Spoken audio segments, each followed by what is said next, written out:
Determinação judicial. Começam a ser exonerados os funcionários de cargos comissionados que foram contratados irregularmente pela Prefeitura de Três Corações, no sul de Minas. A ação questionava os comissionados, servidores comissionados Três Corações, cerca de 300, e decidiu-se que a lei é inconstitucional e, portanto, os contratados, aqueles que exercem esses cargos em comissão, têm que ser exonerados. Identificado, taxista que atropelou 2 crianças em Juiz de Fora se apresenta à polícia e é indiciado por lesão corporal e omissão de socorro. Todos 2 artigos previstos no Código de Trânsito, o artigo 303 e o artigo 304, cujas penas somadas podem chegar até 4 anos de detenção. Briga de gangues. Detento é assassinado dentro do presídio de Varginha. Outros presos continuavam a agredir o Reginaldo. Pelo que nos foi passado, eles utilizaram tijolos arrancados de dentro da própria cela. E no esporte, a expectativa do Cruzeiro para a grande final da Superliga Masculina de Vôlei. A cabeça fica a mil, sem dormir, às vezes não tem fome.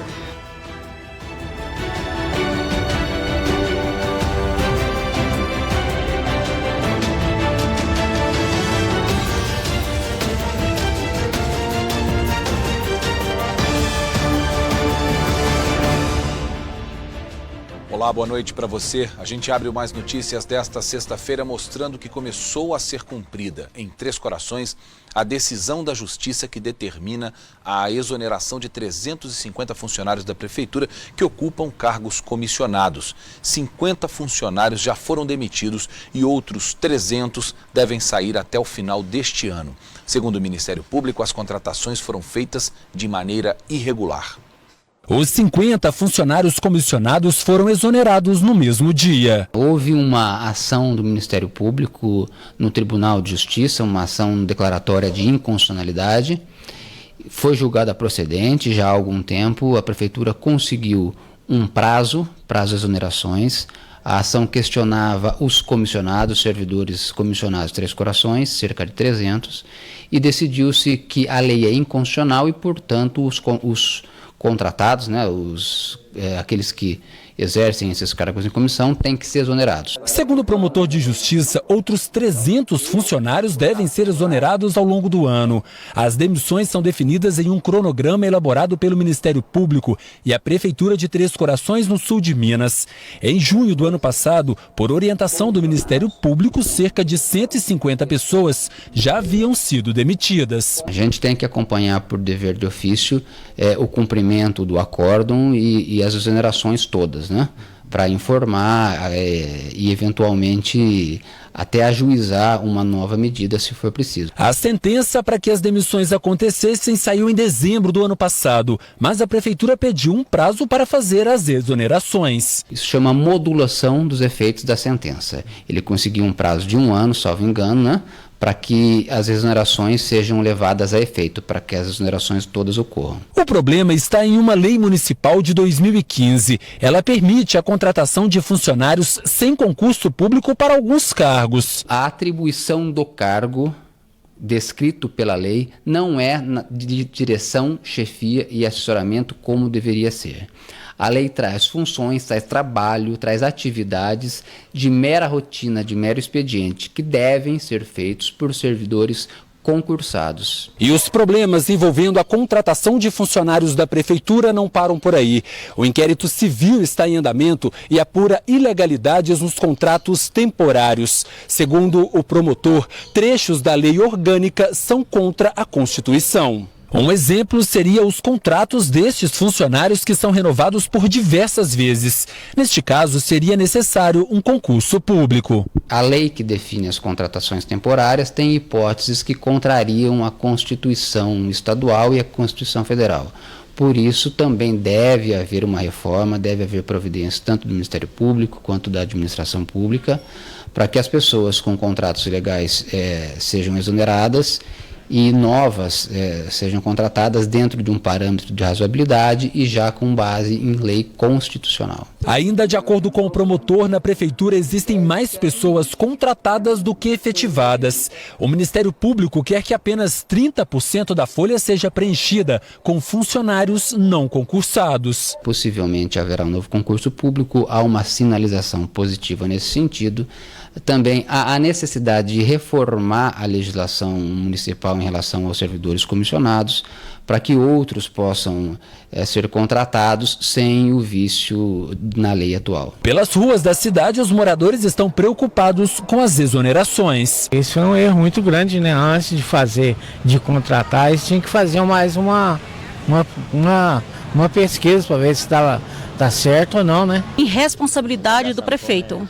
Ele devia ter pensado isso antes, né, de contratar, para agora estragar a vida de muita gente e deixar muita gente passar necessidade, com certeza. Além desses 300 pais de família, vai impactar no comércio da cidade, vai impactar em várias áreas da cidade. Então, quando se demite 300 pessoas, o estrago é muito maior, é o triplo. Então, deviam ter planejado as coisas antes. Muita gente que tem estudos, que poderia estar trabalhando lá, não consegue vaga porque os que estão lá dentro estão botando familiares para trabalhar. Por meio de nota, a Prefeitura informou que segue a orientação do Ministério Público em exonerar os servidores. O Poder Executivo ainda informou que o atendimento à população não será prejudicado com as demissões. Então, num primeiro momento, não se vislumbrou má-fé, dolo capaz de imputar improbidade administrativa ao prefeito ou à administração pública, né? Mas essa situação vai ser acompanhada dia a dia de forma perene pelo Ministério Público, não só em Três Corações, como nas demais cidades da comarca. Nós ouvimos aí que o promotor disse que no primeiro momento não se vislumbrou má-fé e dolo por parte da prefeitura, certamente não deve ter havido, mas houve sim uma boa dose de responsabilidade, como a própria população nas ruas falou, né? Quando se contrata sem saber se pode contratar e lá na frente tem que mandar todo mundo embora.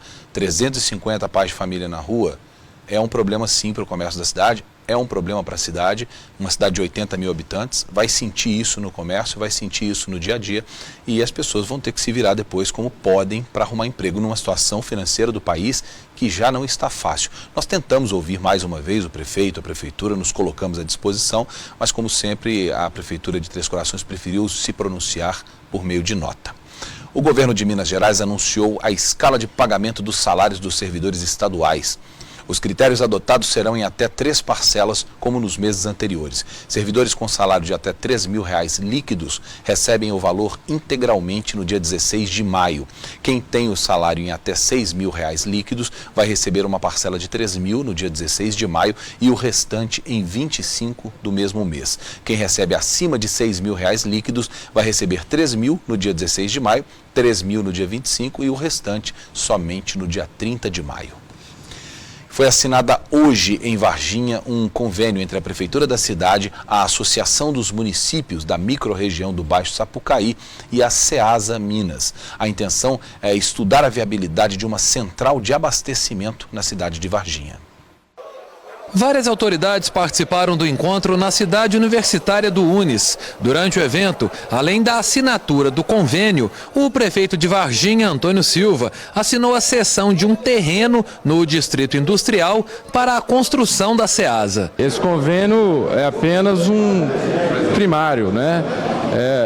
Digamos assim, que seria estudos preliminares para que, em ocorrendo a viabilidade técnica e a necessidade não digo, mas o anseio realmente proeminente de efetivação por parte da Ambace, aí sim possamos criar outros convênios das quais a Ceasa Minas irá prestar a título de serviços todo o know-how que ela possui em relação ao abastecimento, que é necessário e fundamental para a população. A vantagem para a região vai ser fundamental para o desenvolvimento da própria região, porque nós somos de uma região aqui de agricultura, né? A vocação principal econômica nossa aqui é a agricultura. Isso aí vai fomentar demais a agricultura da região. Essa segurança do local onde você vai comercializar, os próprios produtores vão investir muito em tecnologia. Você me falou, hoje em dia já não existe muito isso mais. Por exemplo, tomate. tomate, hoje se produz tomate o ano todo, né? Hoje se tem as estufas, então o produtor ele acaba que ele vai adequando isso, ele vai ter uma produção quase que anual. Tenho certeza que vai ter uma produção anual que vai ser também muito bom para a economia, vai gerar emprego e renda para toda a região nossa aqui. Segundo a assessoria de imprensa da Prefeitura de Varginha, ainda não existe um prazo para a construção da Ceasa na cidade. O município já garante de antemão a disponibilização da área num local ideal, já olhado pelos técnicos da Ceasa e, consequentemente, não vai haver nenhum retrocesso a esse respeito. É uma área de 40 a 50 mil metros que nós vamos disponibilizar lá no condomínio industrial. Os bombeiros localizaram no início da tarde de hoje o corpo de um dos 6 desaparecidos no desabamento de um prédio há 3 dias, no centro de São Paulo. Tudo indica que o corpo seja do rapaz que quase foi resgatado pelos bombeiros minutos antes do edifício desabar, numa imagem que foi mostrada exaustivamente pelas TVs, uma imagem impressionante. Segundo os militares, a vítima encontrada nos escombros estava com o cinto de segurança usado na tentativa de salvamento do morador que desapareceu no momento em que o prédio veio abaixo. A cobertura completa sobre as buscas pelos desaparecidos nessa tragédia você vê logo mais às 9h45 da noite no Jornal da Record. O taxista que no mês passado atropelou 2 crianças em Juiz de Fora e fugiu depois do acidente se apresentou à polícia. Para o delegado, ele contou que não ficou no local porque teve medo de ser agredido. O taxista vai responder pelos crimes de lesão corporal e omissão de socorro. O taxista que fugiu do bairro Nossa Senhora Aparecida depois de atropelar um menino de 3 anos e o primo dele de 5 vai responder por 2 crimes. Ele vai ser indiciado por lesão corporal, né, e por omissão de socorro. Todos os 2 artigos previstos no Código de Trânsito. O artigo 303 e o artigo 304. Cuja pena somadas podem chegar até 4 anos de detenção. Para o delegado, o taxista alegou ter deixado o local por medo de ser linchado. Ficou assustado, né? Ele só foi perceber depois, né? E falou que parou e populares tentaram correr atrás dele, ele com medo, né, de sofrer alguma reação, alguma retaliação, ele pegou e foi embora. O atropelamento foi nesta rua pouco movimentada no bairro Nossa Senhora Aparecida, na região leste de Juiz de Fora. Era uma noite quente. Vários moradores estavam do lado de fora das casas conversando. Um grupo de crianças lanchava perto daquela escada. Algumas estavam sentadas no asfalto, perto do meio-fio. Segundo testemunhas, o motorista entrou na rua em alta velocidade, invadiu a contramão e atropelou os 2 meninos. O taxista não parou para prestar socorro. A Polícia Civil não conseguiu fazer perícia no táxi porque o veículo já tinha passado por reparos. A notícia de que o taxista foi identificado e indiciado foi recebida com alívio pela família das vítimas. Ele tem que pagar porque ele fez, né? Porque ele atropelou, foi 2 crianças e saiu correndo, falou que parou, mas ele não parou não, ele saiu voado, ainda com som alto. O menino de 5 anos se recupera bem e está retomando a rotina. Está mais tranquilinho agora, está voltando para a escola agora, já tirou a tala já, está bem já. O primo, de 3 anos, ficou 9 dias internado. Ele teve fratura em um dos braços e ferimentos pelo corpo. A criança está com dificuldades para superar o trauma provocado pelo acidente. Está meio traumatizado, não está fazendo as coisas direito, entendeu? Tem dificuldade com o bracinho dele agora. A rotina dele mudou muito? Ele tem ido à escola? Não. Ainda não, só fica comigo assim, em casa, né? O inquérito vai ser encaminhado à Justiça. Falta agora só ouvir mais uma testemunha e juntar o laudo, né, do HPS, que esse cara internado, foram operados, esse negócio todo, para mim encaminhar para o IML para ser feito o ACD indireto. Um detento de 38 anos foi assassinado dentro de uma cela no presídio de Varginha. Durante a confusão, os agentes penitenciários tentaram intervir, mas foram impedidos. O motivo do crime seria uma briga de gangues rivais.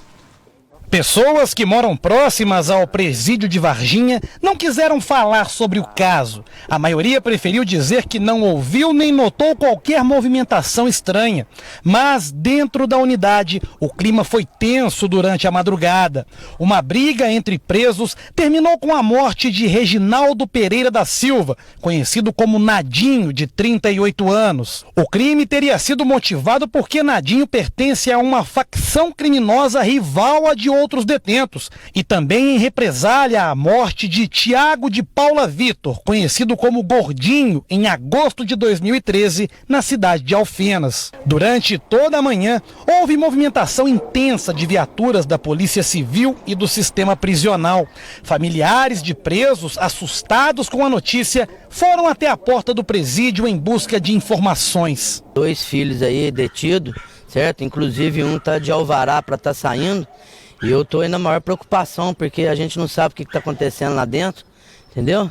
Então eu vim para cá correndo o mais rápido possível para poder ter uma informação. Advogados de outros detentos também estiveram no local, mas não foram autorizados a entrar. A informação inicial que nós recebemos pela manhã é que havia acontecido um homicídio na unidade prisional de Varginha.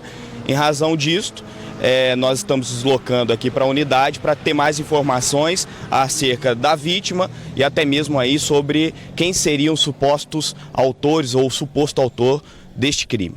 Todo esse tumulto começou por volta de 11 da noite. Nós tivemos a informação de que tudo isso aconteceu na cela de número 3, que fica desse lado aqui do presídio. A própria SEAP confirmou que houve, nas palavras deles, um movimento subversivo dentro de uma das celas com agressões a um detento. No caso, o Reginaldo. Os agentes penitenciários tentaram intervir, mas foram impedidos por alguns detentos de entrar na cela. Enquanto isso, outros presos continuavam a agredir o Reginaldo. Pelo que nos foi passado, eles utilizaram tijolos arrancados de dentro da própria cela.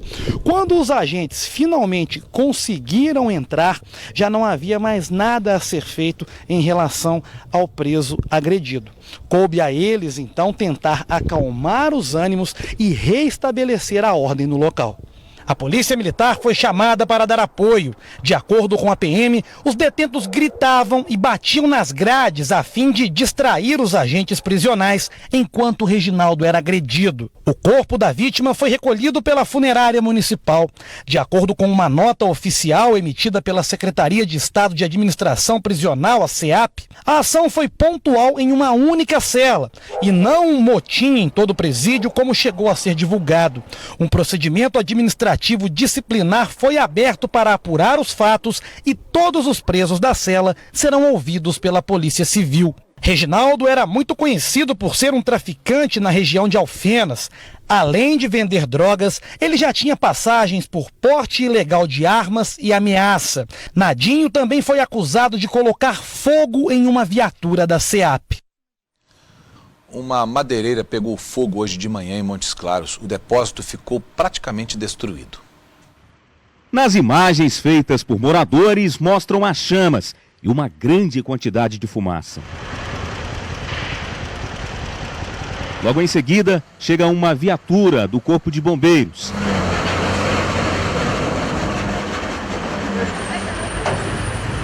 Teve uma considerável fogo, devido à madeira se fácil combustão, principalmente eucalipto, mas já começamos de imediato a fazer o combate, porém faltou um pouco de água e nós tivemos que reabastecer a viatura para poder estar fazendo agora, com o apoio da Copasa, o rescaldo final, o combate e o rescaldo final. O incêndio aconteceu nesta madeireira, que fica no bairro Vera Cruz, em Montes Claros.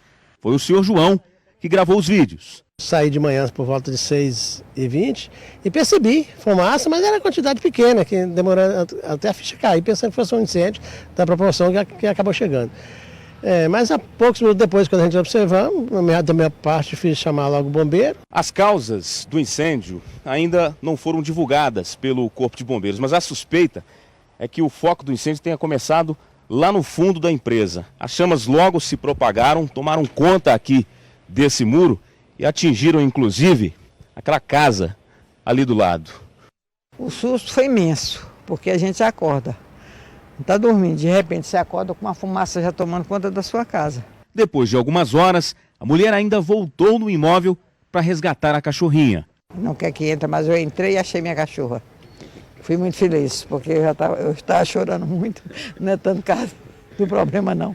Eu estava chorando por causa da cachorra. Orientação desde o início aqui a retirar devido à quantidade de fumaça, até mesmo para evitar a intoxicação das pessoas. A orientação é o isolamento, a retirada do pessoal e agora nós estamos finalizando o combate para evitar justamente qualquer tipo de danos aí com relação à fumaça. Durante toda a manhã, os militares trabalharam no local fazendo o rescaldo. Foi gasto aqui inicialmente 11 mil, agora nós estamos mais um caminhão de 11 mil, ao todo aí em torno de 20 mil litros d'água. Então já estamos finalizando já aí o combate aí. Os donos da empresa não falaram com a imprensa. Segundo os bombeiros, no momento do incêndio não havia ninguém no local. A causa ainda será investigada. Um homem foi preso suspeito de participar de um sequestro em Juiz de Fora. O crime foi em março deste ano. Esse caso foi registrado no dia 12 de março pela Polícia Militar. A vítima, de 37 anos, contou aos policiais que vinha tentando se separar do companheiro com quem vivia há 13 anos, mas era ameaçada de morte. Ela tentou se esconder na casa da irmã, mas o homem de 28 anos não desistiu e foi atrás. Ele estava acompanhado por 2 amigos. A vítima foi levada à força de volta para a casa do companheiro. Segundo a delegada de mulheres, no mesmo dia ele foi preso no local onde mantinha a mulher em cárcere privado. Um amigo dele, que dirigia o carro, também foi preso. Um outro rapaz que participou da ação é Wesley Wanderson Lage de Souza, de 29 anos. Na época, ele conseguiu fugir, mas foi preso nesta semana. Nós requeremos a preventiva, não só dele, mas dos demais também, ou seja, a conversão da prisão em flagrante em preventiva foi prontamente deferido pela Justiça e os outros dos demais foi convertida a prisão em flagrante em preventiva e esse agora nós conseguimos um mandado desde semana passada e estávamos ao encalço dele. A vítima já tinha denunciado o companheiro antes. Já tinha feito um procedimento anteriormente, mas não deu prosseguimento justamente por medo de vir a óbito efetivado por ele. Wesley não quis falar sobre a participação dele no sequestro. Não sei de nada não, velho. Você vai pagar o pato agora por conta de briga do teu amigo. Você acha isso justo? Os 3 já foram denunciados pelo Ministério Público e vão responder por vários crimes. Por cárcere privado, associação criminosa, lesão corporal, ameaça e invasão de domicílio. Os 3 denunciados já tinham passagens pela polícia. Entre os crimes estão roubo e tráfico de drogas. Vamos agora a um giro de notícias pelo estado nesta sexta-feira. Um homem de 47 anos foi assassinado com 5 tiros no bairro Planalto, em Uberlândia. O suspeito de cometer o crime é o próprio irmão da vítima, de 18 anos. Segundo testemunhas, eles moravam na mesma casa e se desentendiam com frequência. O suspeito está foragido. De Uberlândia, Maria Clara Barros. Investigadores do Departamento Estadual de Crimes contra o Patrimônio descobriram uma estufa de cultivo de maconha em um apartamento do bairro Buritis, em Belo Horizonte. Os investigadores chegaram até o local depois de uma denúncia anônima. Foram 2 meses de monitoramento. Geison Inácio Marques, de 37 anos, foi preso em casa. Ele contou ao delegado como a estufa funcionava. Segundo os investigadores, a semente da erva era vendida a preço de ouro. Todo o material apreendido foi encaminhado ao Instituto de Criminalística da Polícia Civil. De Belo Horizonte, Regiane Moreira.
momento de sinceridade de uma médica revela o desespero de profissionais com a falta de condições de trabalho em um hospital da cidade de Contagem.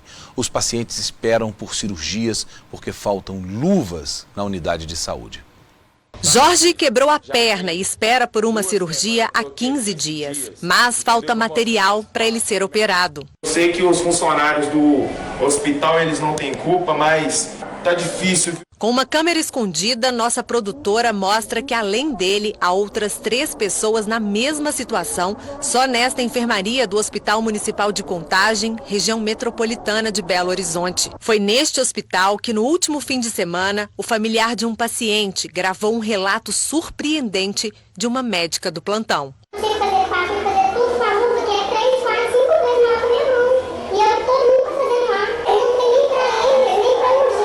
Uma paciente reclama que está em jejum desde o dia anterior. Muita falta de respeito.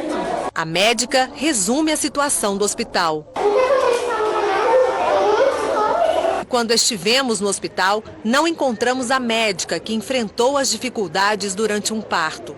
A Secretaria de Saúde de Contagem confirma o problema com as luvas cirúrgicas, mas nega que tenha cancelado cirurgias por este motivo. Segundo o Conselho das Secretarias Municipais de Saúde, a situação acontece por causa do atraso no repasse de recursos pelo Estado.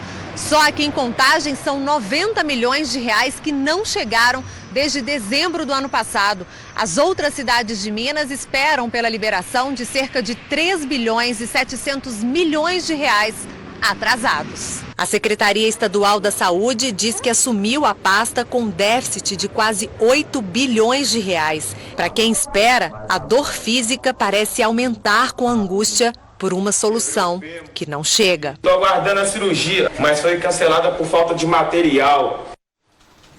A população não tem nada com isso, né? Os impostos são descontados normalmente aí no dia 30 agora de abril, venceu o prazo para declaração de imposto de renda e quem tem que pagar está pagando. Então, se a atual secretaria recebeu da secretaria anterior, da prefeitura anterior, uma situação difícil de lidar, ao ponto que eles deixaram o hospital dessa maneira, isso deve ser denunciado. A prefeitura anterior tem que pagar por isso de alguma forma. A população é que não pode pagar. Enfim, é revoltante, realmente é revoltante a gente acompanhar isso dia após dia e os prefeitos não conseguem dar uma solução para esse tipo de problema e jogam a culpa para as administrações anteriores, jogam a culpa para o governo federal, para a crise mundial, para a Síria, para os Estados Unidos, mas assumir a responsabilidade que é bom para eles, muito difícil. Agora um alerta que vale para toda Minas Gerais. Em Contagem, pacientes de um hospital caíram em um golpe. Em um mesmo dia, 6 pessoas receberam ligações de um suspeito. O golpista se passa por funcionário da unidade de saúde e ele pede que famílias façam depósitos para que exames sejam feitos nos pacientes. Dona Maria da Conceição caiu no golpe. Pagou R$1.000 por um procedimento médico que não será realizado na tia dela, de 93 anos, que aguarda por uma cirurgia no fêmur. O dinheiro foi uma exigência de um suposto funcionário do Hospital Santa Rita, em Contagem, que ligou para Dona Maria da Conceição. Alguém me ligou. Eu atendi, eles falaram que era do hospital, doutor Bruno, que precisava de fazer um procedimento com ela, porque fizeram um exame e deu um pequeno coágulo no pulmão. Aí ele falou assim, ó, nós precisamos fazer um procedimento e esse procedimento fica em torno de R$3.000. Eu falei assim, olha, eu tenho apenas R$900, que é o pagamento dela que eu saquei hoje.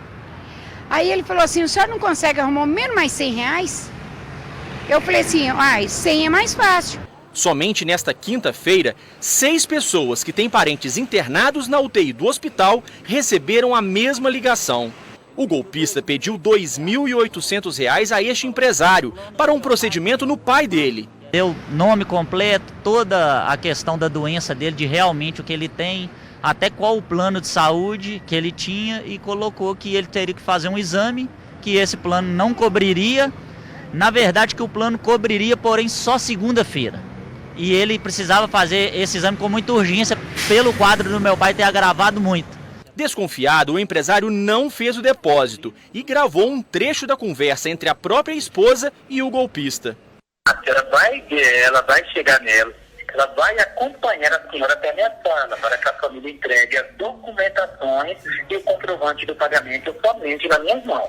Entendi. Mas a Michele não vai entregar nada para ela. Ela só vai fazer o favor de me levar até você, que é o diretor do hospital, né? minha sala. O que mais surpreendeu os parentes dos pacientes que estão internados e que receberam a ligação do suposto funcionário do hospital é que ele tinha todos os dados dos pacientes. É uma informação sigilosa, né? Ele tinha dados do prontuário do paciente, né? Não foram dados a ermo. Denise também quase acreditou no golpe. A ligação que ela recebeu de um homem se dizendo médico do hospital era para ela pagar R$ 2.900 por um procedimento urgente no pai dela. Que horas você percebeu que era um golpe? Foi quando ele começou com uma outra conversa que era para eu trazer o comprovante para uma pessoa chamada Michele Queiroz. Falou que era para chegar na recepção e procurar essa pessoa, que ela tinha cabelo vermelho, que eu saberia identificar ela nitidamente. As vítimas registraram um boletim de ocorrência e ainda não entenderam como as informações dos parentes foram parar na mão de golpistas. Fiz o boletim de ocorrência, mas assim que eu desliguei o telefone, eu liguei no hospital para confirmar se realmente existia essa pessoa. Aí eles falaram que realmente não existia, que isso era golpe. Um hospital falta tudo, no outro aplica-se golpes. A direção do Hospital Santa Rita informou que já tem conhecimento do problema e disse ainda que diversos avisos foram colocados na unidade, alertando aos pacientes que esse tipo de contato nunca é feito por profissionais do hospital. Já a Polícia Civil informou que vai investigar os casos. Só para falar aqui da nossa região sul do estado, onde está localizada a sede da Rede Mais, em 2016 o mesmo golpe foi detectado e noticiado no Hospital Bom Pastor, em Varginha, e no Imesa, em Alfenas. Em 2017 foi a vez do Hospital Varginha, também na cidade de Varginha. E neste ano, em fevereiro, há pouco mais de 3 meses, nós noticiamos aqui no Mais Notícias a mesma metodologia, o mesmo golpe aplicado no Hospital Regional de Varginha. É um alerta que vale a gente fazer sem limite, para que as pessoas entendam que elas não podem sair depositando dinheiro. Se tiver alguma dúvida, procurem o hospital pessoalmente, procurem o médico pessoalmente e só aí podem efetuar algum tipo de pagamento. Muita gente se forma, mas esquece de pegar o diploma. Em Belo Horizonte, um centro universitário guarda mais de 4.000 documentos não solicitados. A Josiane se formou em 2016, mas nunca se lembrou de buscar o diploma na faculdade. Quando eu formei, eu já estava contratada no meu emprego atual, que não tinham solicitado o diploma. Então, com isso, eu acabei esquecendo completamente da necessidade de buscar, de fazer a solicitação. 2 anos depois da formatura, Josiane precisou apresentar o documento e só assim se lembrou de pedir o diploma. Quando surgiu essa situação, é que eu lembrei que eu tinha que ir lá, correndo, agilizar o diploma. Como Josiane, milhares de pessoas esquecem de pedir o diploma. O problema é que o documento não é liberado automaticamente após o fim do curso. É preciso fazer um pedido para a faculdade e esperar até 90 dias. Para se ter uma ideia do tanto de gente que esquece os diplomas, só nesse centro universitário são 4.352 documentos guardados. Olha o tanto nesta gaveta. O mais antigo deles, acredite, é de 1979, de uma mulher que se formou em administração de empresas. Quando ele está prestes a ocupar uma posição dentro da empresa onde ele trabalha, ser promovido ou conseguir uma oportunidade no mercado de trabalho, e o diploma é um dos requisitos. A coordenadora dos cursos diz que volta e meia chega um ex-aluno desesperado, querendo o documento imediatamente. Sendo uma das etapas do processo seletivo a validação de documentos. Se ele não apresentar o diploma de graduado, ele pode perder essa oportunidade. Mais do que uma prova de ter cursado uma faculdade, o diploma é um documento necessário e a falta dele pode fechar portas. É um documento pessoal, faz parte do conjunto de documentos de um profissional e as pessoas precisam cuidar disso também. A Josiane sabe bem disso e não quer que ninguém siga o exemplo dela. Formou? Vai lá, faz a solicitação, pega o seu diploma, deixa guardadinho em casa, porque você pode precisar e perder uma oportunidade. Ninguém quer perder uma oportunidade, ainda mais no cenário que a gente está.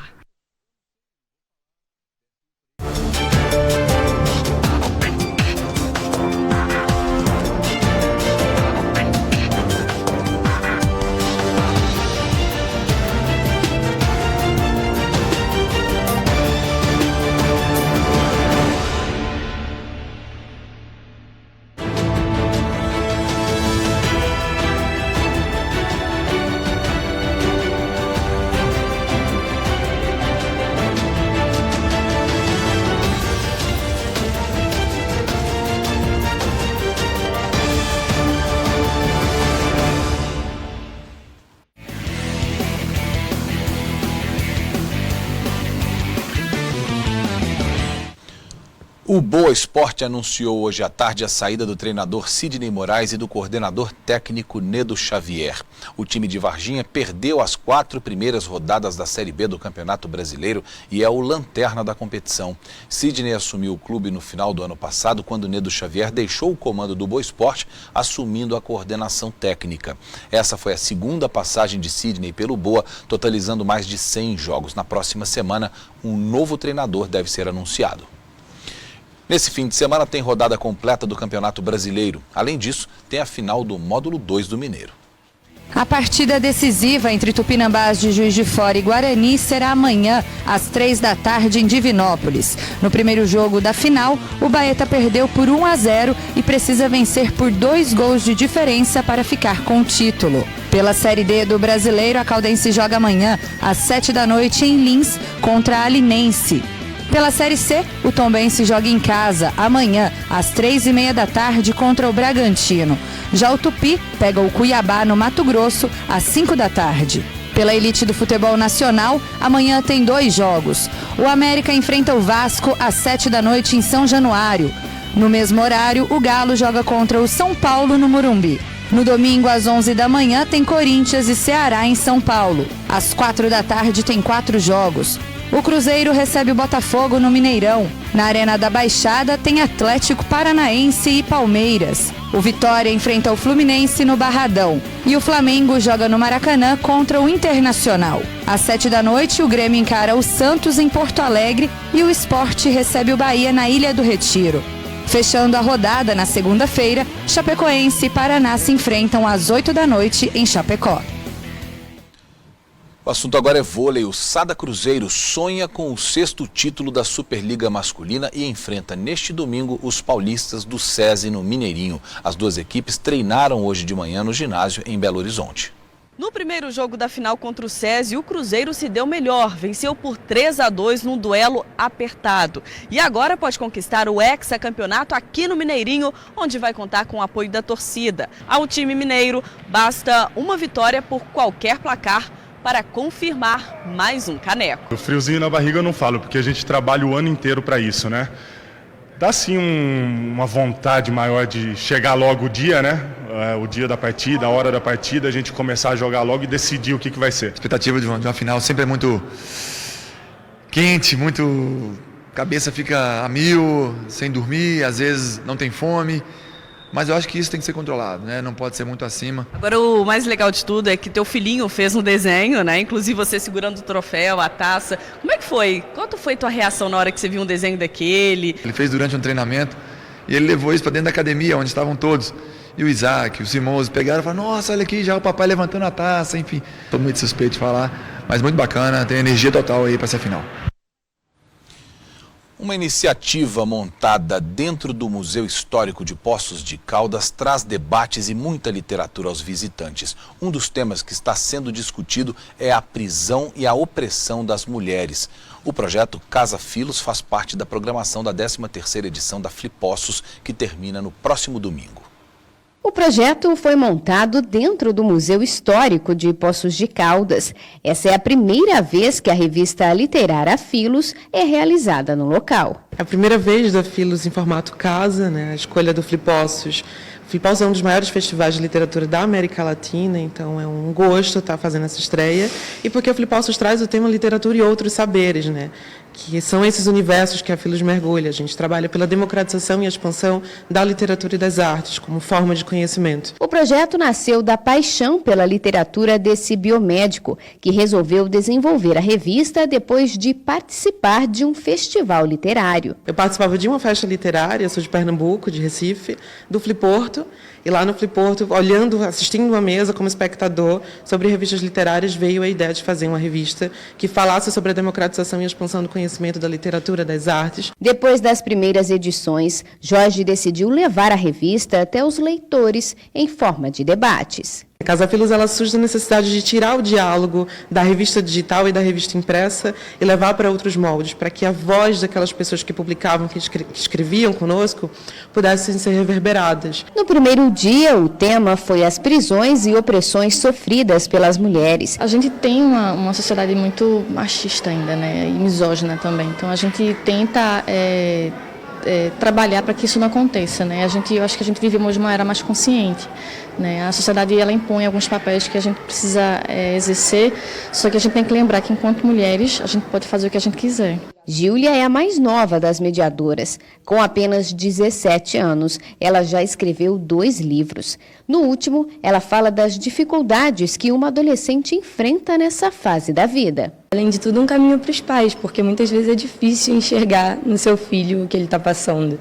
Então, acho que se você enxerga de fora, você consegue distinguir o que está acontecendo, a situação que ele está passando e ajudar de uma maneira melhor. E além de todos os debates, a Casa Filos também traz propostas muitas vezes improváveis, né? O que muita gente talvez não conseguiria imaginar, a junção de tarô com literatura. E é exatamente o que a gente vê aqui, o Lucas, que é o tarólogo e também escritor. Como é que você fez essa junção? Como é que a literatura pode caminhar ao lado da magia, né? Vamos dizer assim. Então, o tarô, esse tarô especificamente, o tarô mitológico, ele tem uma vertente psicológica. Então, ele está muito mais relacionado às lógicas de conhecimento do que necessariamente à magia. Não significa que a gente não tenha dentro disso um processo místico, uma lógica relacionada à magia. Existe sim, eu posso prever algumas coisas, eu posso, através disso, lhe trazer novos horizontes e outras vertentes da sua própria vida, mas a grande sacada dele é você entender um pouco do seu próprio funcionamento psicológico, né? Ele é uma grande ferramenta de autoconhecimento.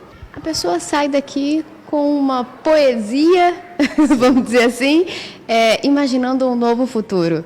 Com certeza. Eu acho que uma das coisas mais legais dele é você sair daqui, na verdade, não necessariamente com respostas, mas com novas perguntas que façam com que você reflita sobre a sua vida. E claro, o primeiro dia também teve contos e poesias. O livro de contos, são 10 mulheres que trazem histórias diferentes, com profissões diferentes e com buscas, sempre uma busca, mas uma busca onde a gente se identifica, porque nesse processo de descoberta, você não só acorda sentimentos, como você cura esses sentimentos e você transforma. E quando você cura, você se transforma. A Casa Filos segue com a programação dentro do Flipossos até domingo.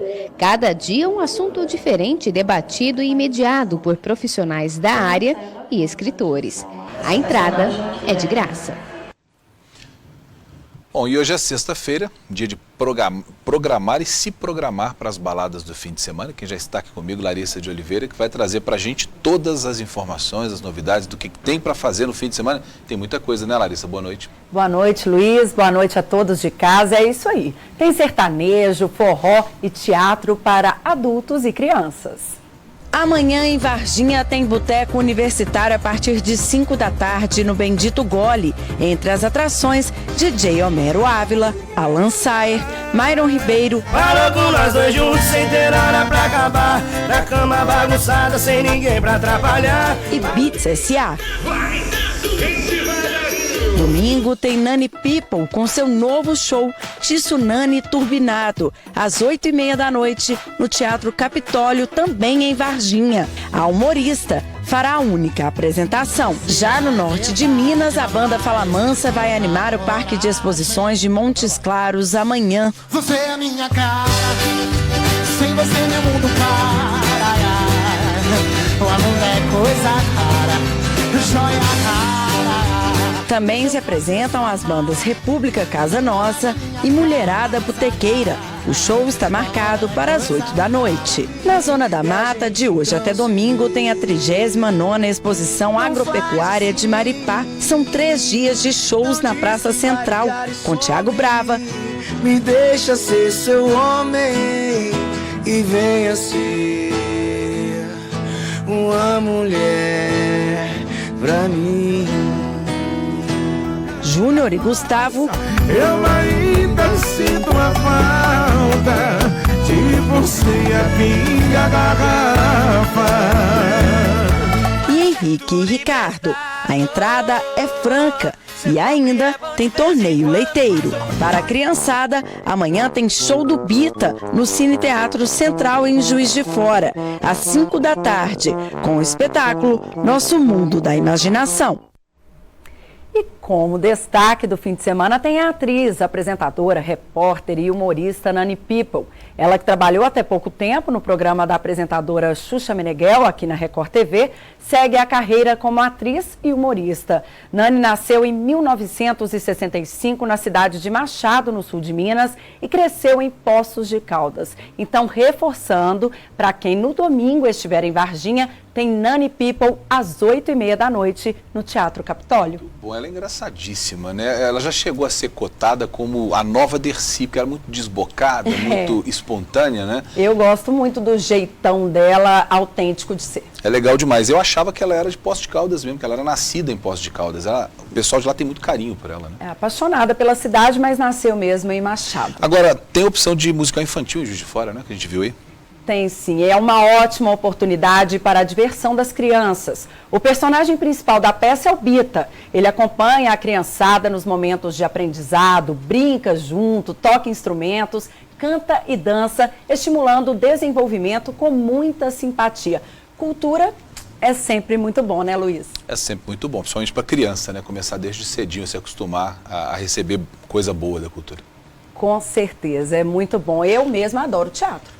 Muito bem. Larissa, mas você não é criança mais, não? Você é de teatro, né? Você é atriz de teatro. Sou de teatro, mas eu acho que a criança ela tem que adaptar a cultura desde muito nova. Também acho. Ler, como a gente falou ontem, teatro, música, é sempre muito bom, né? Eu também acho. Obrigado, boa noite para você. Boa noite, Até semana Luiz. que vem. Até semana que vem. Para você que está em casa também, um bom fim de semana. A gente volta na segunda-feira.